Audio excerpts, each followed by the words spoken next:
Hey everybody, Paul from Karis Penco, and today I'm going to talk to you about the cube. We're going to cover some issues and some questions and concerns people have emailed me about or commented on the cubes over the last couple of weeks. So this is a prototype cube that I have in front of me. It's exactly like our other 9-slot regular cubes, but most of these, what I'm going to talk about this, will also apply to the notebook cube or the business card cube. So first off, I had some questions about some people that had pens leak in the cube slots. Depending on what nib or refill insert you have, if you leave it out on some of them, they can leak, or if you drop it in there, you can damage the refill so that it leaks into the insert. This is a white insert, which we don't make in production, but it's easier to kind of see the inserts. That's why I put these in here. The thing is if you do get some leaking in the bottom of the inserts, they're made out of Delrin, so it's not going to damage them. It's not going to stain them or anything like that, especially the black ones. But you can just use water, some warm water. Just get it in there.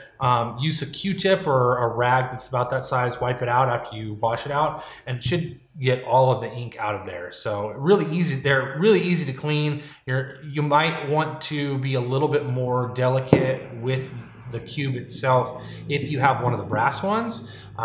Maybe use a syringe or something like that, just to make sure that you get the water just in the insert and not anywhere else on the brass one.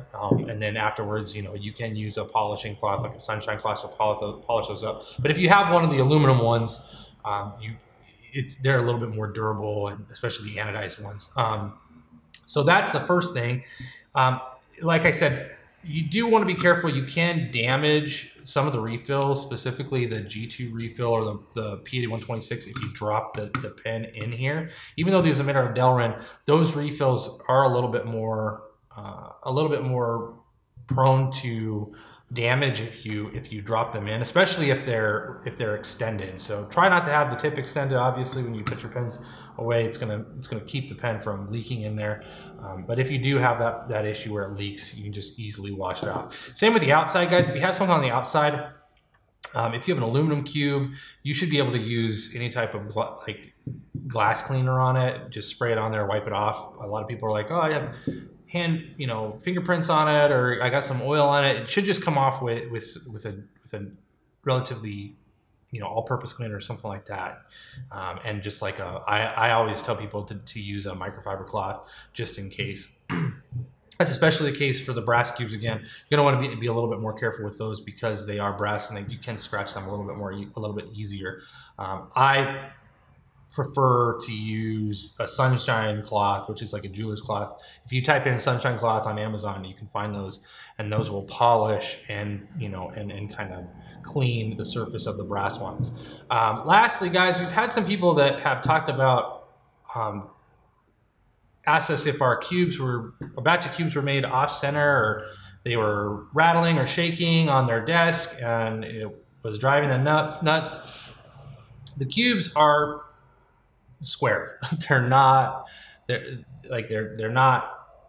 bottoms are not like at an angle or anything like that. They're square cut and precision pieces.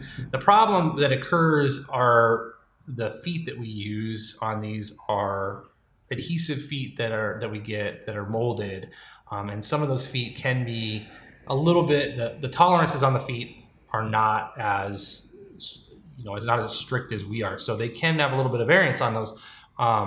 But if you push down on them, make sure that first off, you can look at them to make sure that they're inset inside of in the rings that we basically machine for the feet. If they're not, they're easy to just move over, pull up and move over. If you've lost a foot, you can contact us and say, hey, I lost a foot to my cube. Can I get some more? We'll send you some more.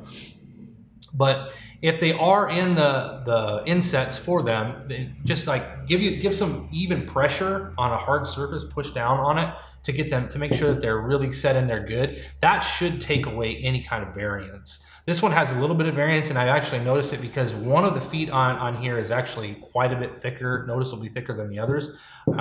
you can shave that down.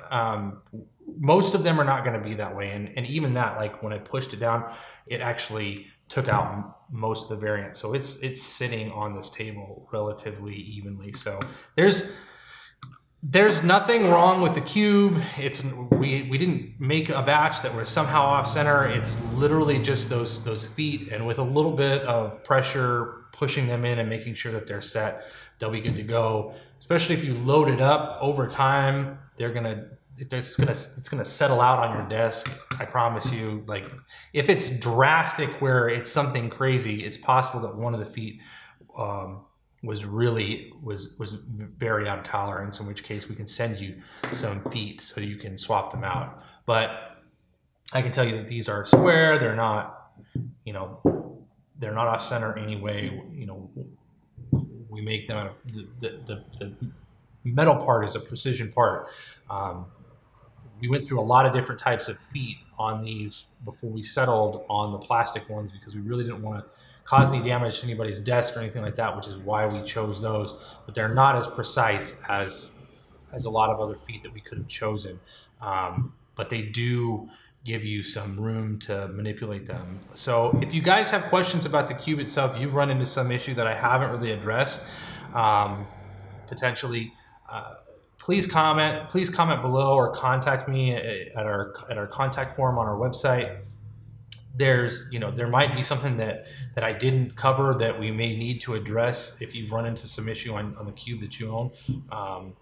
If not, then hopefully this addresses some of the issues you may have run across in your own use of the cube. These are, they're perfectly safe to keep pens in. They're relatively easy to troubleshoot, so there shouldn't be very many issues with this device overall. So hopefully I've covered any questions you might have. If you have any further questions, comment below. Otherwise, guys, hopefully this addresses any issues you have with your product. Talk to you soon.